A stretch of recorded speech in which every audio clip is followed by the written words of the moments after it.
90,000 کا مجمع مسجد نبوی میں تھا جنہوں نے اس واقعے کو دیکھا اور حضور کے دستے مبارک کی زیارت کی، جن میں حضرت محبوب سبحانی قطب ربانی شیخ عبد القادر جیلانی نور اللہ مرقدہ کا نامی بھی ذکر کیا جاتا ہے۔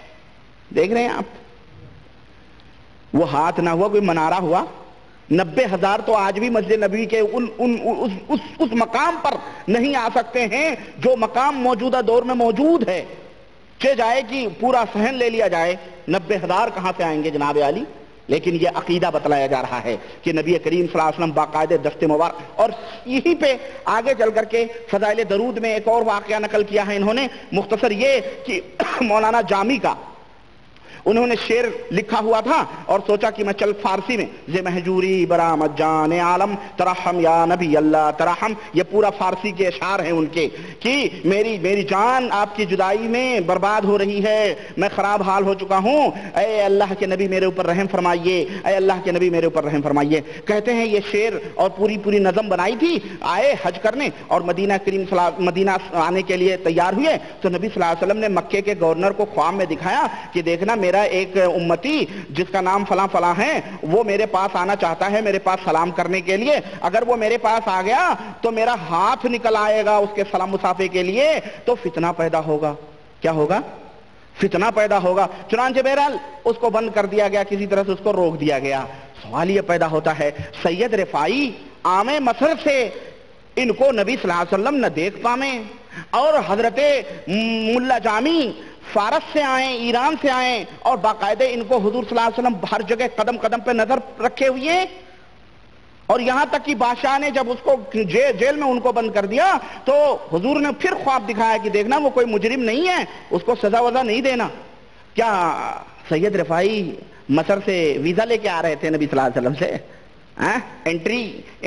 سوچیں آپ، حضور سید رفاعی کو نہ دیکھ پاویں اور مولانا جامی کو باقاعدہ قدم قدم پہ سب کچھ دیکھ رہے ہیں۔ اور اسی طرح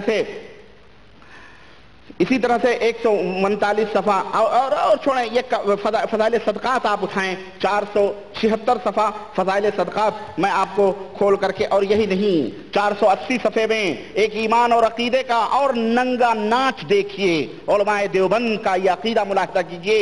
کہتے ہیں کہ ابن ادریس کے انتقال کا وقت آیا تو ان کی بیٹی رونے لگی، فرمایا رونے کی کیا بات ہے؟ حسن بھی حی کہتے ہیں کہ میرے بھائی علی کا جس رات میں انتقال ہوا انہوں نے مجھے آواز دے کر پانی مانگا، میری نماز کی نیت بن رہی تھی، میں سلام پھیر کر پانی لے کر گیا، وہ فرمانے لگے میں تو پی چکا۔ میں نے کہا آپ نے کہاں سے پی لیا؟ گھر میں تو میرے اور آپ کے سوا کوئی اور ہے نہیں۔ کہنے لگے حضرت جبریل علیہ السلام ابھی پانی لائے تھے، وہ مجھے پانی پلا کر کے گئے۔ استغفر اللہ۔ یہ علماء دیوبند ہیں جن کے بزرگ جو ولی ولایت کے مقام پر جن کو جبریل امین آ کر کے پانی پلاتے ہیں۔ استغفر اللہ۔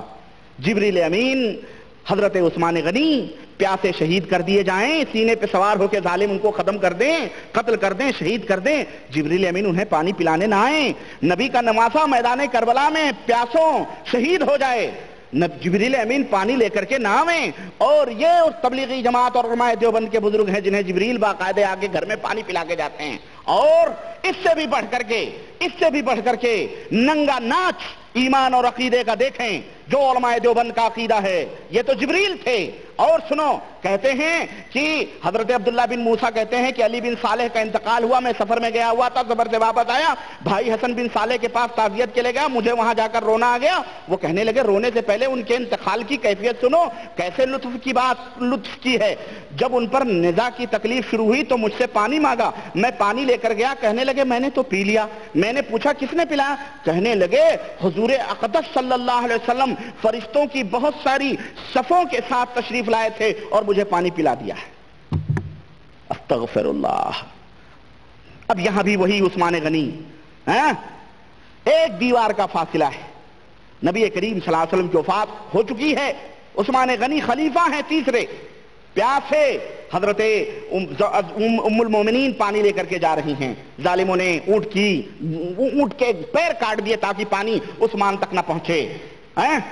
دوسرے صحابہ کوشش کر رہے ہیں پانی دینے کی، ان تک پانی نہ پہنچے، وہ پیاسے مر جائیں، شہید ہو جائیں، اور یہ ان کے بزرگ حضور صلی اللہ علیہ وسلم ان کو پتہ نہیں کہاں یہ اور کہاں نبی صلی اللہ علیہ وسلم پانی لے کر کے پہنچ کر کے پلا رہے ہیں، استغفر اللہ۔ ان کو یقین نہیں آیا ہوگا، انہوں نے کہا میں نے پوچھا کہیں غفلت میں یہ بات نہ کہہ رہے ہوں، ظاہر ہے یقین کی بات تو نہیں ہے، یہ تو کوئی تبلیغی یا دیوبندی ہی اس بات پہ یقین کر سکتا ہے، کوئی مومن مسلمان ایسی احمقانہ باتوں کے اوپر یقین نہیں کر سکتا ہے جو اس بات کا عقیدہ رکھتا ہو کہ اللہ کے رسول صلی اللہ علیہ وسلم اس دنیا سے جا چکے، ان کی وفات ہو چکی ہے، اب وہ اس دنیا کے اندر نہیں آ سکتے ہیں۔ یہ تو کوئی آواگمن کا عقیدہ رکھنے والا، کوئی سناتن دھرمی یا کوئی آریہ سماجی جو یا کوئی ہندو کا عقیدہ ہو سکتا ہے، جو اس کے برہما، اس کے دیوتا اور اس کے سادھو سنت جو ان کی روحیں بھٹک بھٹک کر کے اس طرح سے آ کر کے ان کی مدد کرتی ہیں، اس طرح کا عقیدہ کوئی مومن تو نہیں رکھ سکتا ہے۔ چنانچہ انہوں نے کہا کہیں غفلت میں نہ کہہ رہے ہو، میں نے پوچھا کہ فرشتوں کی صفیں کس طرح تھیں، تو کہنے لگے اوپر نیچے اس طرح سے تھی، اوپر نیچے تھی، فرشتوں کی صفیں اوپر نیچے تھی، میرا خیال ہے ایک دوسرے کے اوپر کر کے بتلایا، کسے؟ اس طرح سے تھی۔ کیا ایک دوسرے کے کندھے پر انہوں نے پیر رکھ رکھ کے کھڑے ہوئے تھے؟ کیسے تھے بھائی؟ یہ تو اب آپ سوچیں۔ اور میں آپ کو بتاؤں، یہ فضائل صدقات اٹھائیں، ایک کفن چور کا واقعہ بتاتا ہوں۔ 476 میں یہ عقیدہ بتلایا جا رہا ہے تبلیغی جماعت کے بھائیوں کو، اور یہ کہا جا رہا ہے دین اسلام کی بات ہوگی، اور حضرت امیر الحسن صاحب یہ تبلیغی جماعت کے جو امیر تھے، یہ باقاعدہ اس کے پڑھنے کا صبح شام درس دے رہے ہیں کہ اس کو مسجدوں کے اندر پڑھا جائے۔ بہت سارے تبلیغی بھائی نہیں جانتے ان باتوں کو، لیکن جب سنتے ہیں، اللہ کی قسم ہے میرے اس دورے کے اندر جو میرا دمام جبیل خبر کا دورہ تھا 4-5 دن کا، اللہ کی قسم ہے لوگوں نے آ کر کے ان کتابوں کو میرے سامنے پٹکا اور کہا یہ وہ کتابیں ہیں جس کو ہم اپنے سینے سے لگائے ہوئے تھے، لیکن جب اللہ تعالیٰ نے میری آنکھیں کھولی اور میں نے جب میں نے کیسٹیں دیکھی سنی، تو اللہ تعالیٰ نے مجھے صحیح ایمان عطا فرمایا کہ اس کے اندر کس قدر شرک۔ تو میرے تبلیغی جماعت کے بھائیوں، تعصب کے چادروں کو اپنی نگاہوں سے اٹھا کے پھینکو، اور دیوبندی بھائیوں ان بدعقیدگیوں کو اپنے ذہن و دماغ سے اور اپنی ان کتابوں سے نکال کے پھینکو، ورنہ اللہ کے سامنے تم کیا منہ دکھاؤ گے؟ یہ دیکھو 476 میں یہ واقعہ کفن چور کا، حضرت زکریا صاحب جو تبلیغی جماعت کے بہت بڑے ہیرو ہیں، اور انہوں نے نقل کیا ہے کہ ایک چور تھا، کفن چور تھا، قبریں کھود کھود کر کفن چرایا کرتا تھا۔ اس نے ایک قبر کھودی تو اس میں ایک شخص اونچے تخت پر بیٹھے دیکھے، قرآن پاک ان کے سامنے رکھا ہوا، وہ قرآن شریف پڑھ رہے تھے۔ ان کے تخت کے نیچے ایک نہر چل رہی تھی، پل بنایا ہوگا، تختہ کہاں مل گیا اس کو، ہے نا؟ میرا خیال ہے جو اوپر تختہ رہا ہوگا اسی کو اس نے پاٹ ووٹ کے پل بنائے ہوں گے، اس کے اوپر پڑھ رہا ہے نا، قرآن شریف پڑھ رہے ہیں، ان کے تختے کے نیچے ایک نہر چل رہی ہے، اس پر ایسی دہشت تاری ہوئی کفن چور پر کہ بے ہوش ہو کر گر پڑا۔ لوگوں نے توجہ دینا، لوگوں نے اس کو قبر سے نکالا، 3 دن بعد ہوش آیا، اس لوگوں نے قصہ پوچھا، اس نے ظاہر ہے جنہوں نے نکالا ہوگا انہوں نے ہی قصہ پوچھا ہوگا، ہے کہ نہیں؟ جنہوں نے نکالا ہوگا انہوں نے ہی قصہ پوچھا، اس کو پتہ ہی نہیں تو کیا قصہ پوچھے گا؟ انہوں نے پوچھا کہ بھائی کیا ہوا، اس نے سارا حال سنایا۔ بعض لوگوں نے اس کے قبر کے دیکھنے کی تمنا کی اور اس سے پوچھا کہ قبر بتا دے۔ سوچیں، لوگوں نے قبر سے نکالا اور انہی لوگوں نے اس سے قبر کا پتہ پوچھا۔ میری سمجھ میں نہیں آتا کہ یہ حال ہے، اگر میں کسی کو کہوں کہ اس حال سے نکل جاؤ باہر، وہ نکل گیا، بعد میں میں ہی اس سے کہوں بھائی تم کہاں سے باہر نکلے ہو، تو یہ ہم دنیا میں سب سے بڑا احمق تو میں ہی کہلاؤں، ابھی باہر نکالا ہے، ابھی پوچھ رہا ہے کہاں سے نکالا، حال سے نکالا بھائی، ہے کہ نہیں؟ تو کہہ رہے ہیں پوچھا انہوں نے، اس نے ارادہ بھی کیا کہ ان کو لے جا کر قبر دکھاؤں۔ رات کو خواب میں ان قبر والے بزرگ کو دیکھا، کہہ رہے ہیں تو نے میری قبر بتائی تو ایسی آفتوں میں پھنس جائے گا، یاد کرے گا۔ اس نے عہد کیا کہ نہیں بتاؤں گا۔ سوچیں، باقاعدہ قبروں سے دھمکیاں دی جا رہی ہیں، اور میرا خیال ہے بزرگان دین نہیں چاہتے کہ ان کی قبریں بتائی جائیں، پوجی جائیں، ہے نہیں؟ لیکن یہ قبروں کے رسیا، قبروں کے اوپر باقاعدہ کروٹیں لے دیوبند میں جا کے دیکھیں قبرستانوں میں طلبہ اور مولانا ملے جو ہیں بیچارے، وہ قبروں کے اوپر سر رکھ رکھ کر کے، رشید احمد گنگوئی، اشرف علی صاحب تھانوی، دوسرے رکھ رکھ کر کے بیٹھے رہتے ہیں۔ کیوں بھائی، کیا ہے؟ مسئلے حل ہو رہے ہیں، مسئلے مراقبہ ہو رہا ہے، مکاشفہ ہو رہا ہے۔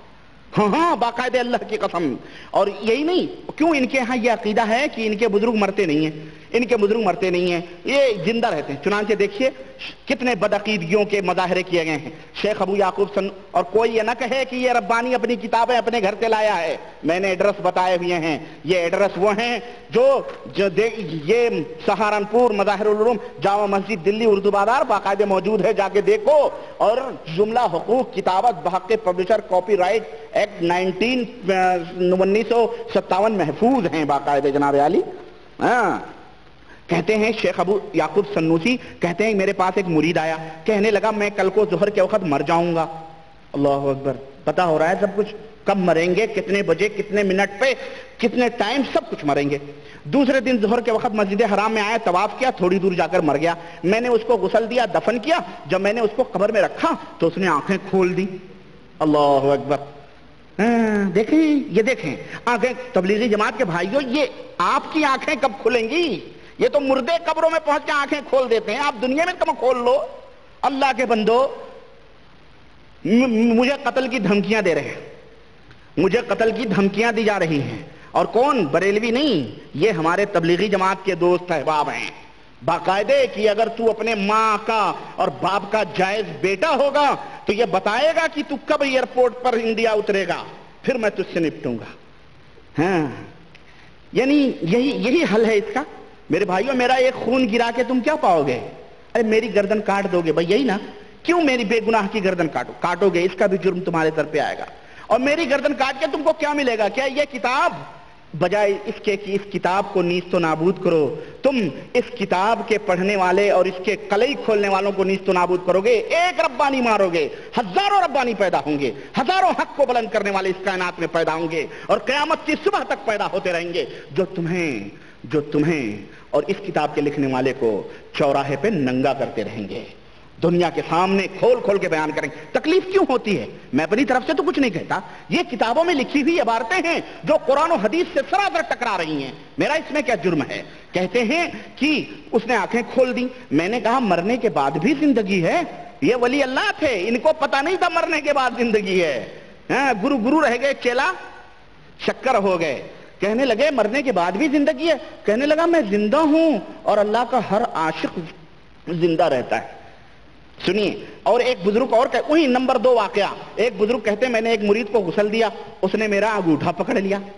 کافی منچلا رہا ہوگا، مردہ بھی منچلا ہوتا ہے نہیں؟ یا تو انگوٹھا چوسنے کی اس کو عادت رہی ہوگی، سوچا ہوگا چلو اپنے نہیں انہی کا چوس لیں، انگوٹھا پکڑ لیا۔ میں نے کہا میرا انگوٹھا چھوڑ دے، مجھے معلوم ہے تو مرا نہیں ہے، ایک مکان سے دوسرے مکان میں انتقال کر چکا ہے۔ اس نے میرا انگوٹھا چھوڑ دیا۔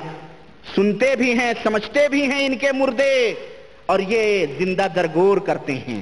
اللہ تبارک و تعالیٰ نے قرآن کریم میں تو فرمایا ہے کہ وَإِذَا الْمَوْءُودَةُ سُئِلَتْ بِأَيِّ ذَنبٍ قُتِلَتْ، کہ قیامت کے دن وہ بچی جس کو کفار و مشرکین بے گناہ دفن کیا کرتے تھے، پوچھی جائے گی تجھے کس جرم کی پاداش میں تجھے دفن کیا گیا۔ اور یہ تبلیغی جماعت والے جو اپنے بزرگوں کو جو زندہ ہیں، سب کچھ ہیں، ان کو زندہ درگور کرتے ہیں، تختے پہ لیٹے ہیں، انگوٹھا پکڑ رہے ہیں، سن رہے ہیں، سمجھ رہے ہیں، حکم کی تعمیل بھی کر رہے ہیں، سب کچھ، ان کو زندہ درگور نہیں کرنا ہوا یہ؟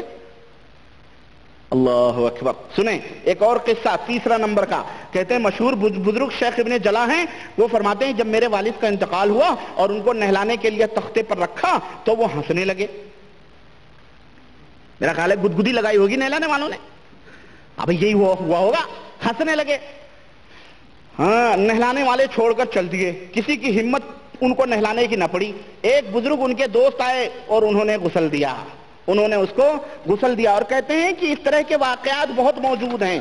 اور دیکھیں آپ کو اسی طرح سے آپ 483 صفحہ یہ نمبر دیکھیں، کہتے ہیں کہ ابو علی روز باری کہتے ہیں کہ ایک فقیر میرے پاس عید کے دن آیا، بہت خستہ حال، پرانے کپڑے، کہنے لگا یہاں کوئی پاک صاف جگہ ایسی ہے جہاں کوئی غریب فقیر مر جائے؟ میری سمجھ میں نہیں آتا، جس کو یہ پتا ہو کہ میں مروں گا ابھی، اس کو یہ نہ معلوم ہو کہ کون سی زمین پہ پاک ہے، کون سی جہاں پاک ہے۔ زکریا صاحب نے قصہ بنانے میں یا جہاں سے نوٹ کیا اس میں قصہ گڑھنے میں چوک کی بہرحال ہے نہیں، اس کو یہ نہ معلوم ہو کہ میں کہاں، کون سی زمین پاک ہے کون سی ناپاک ہے، اسے بھی یہ پتا ہو کہ میں مروں گا۔ بہرحال لاپرواہی سے لگاؤ سمجھ کر کہہ دیا اندر آ جا اور جہاں چاہے پڑھ کے مر جا۔ وہ اندر آیا، وضو کیا، چند رکعت نماز پڑھی، لیٹ کر مر گیا۔ کہتے ہیں میں نے اس کی تجہیز و تکفین کی اور جب دفن کرنے لگا تو مجھے یہ خیال آیا کہ اس کے منہ پر سے کفن ہٹا کر اس کا منہ دیکھوں، اس کا منہ زمین پر رکھ دوں تاکہ اللہ تعالیٰ اس کی غربت پر رحم فرمائے۔ میں نے اس کا منہ کھولا، اس نے آنکھیں کھول دی۔ انہوں نے منہ کھولا، انہیں آنکھیں کھول دی۔ پوچھا میرے سردار کیا موت کے بعد بھی زندگی ہے؟ کہنے لگا میں زندہ ہوں اور اللہ تعالیٰ کا ہر عاشق زندہ ہوتا ہے، میں کل قیامت میں اپنی وجاہت سے تیری مدد کروں گا۔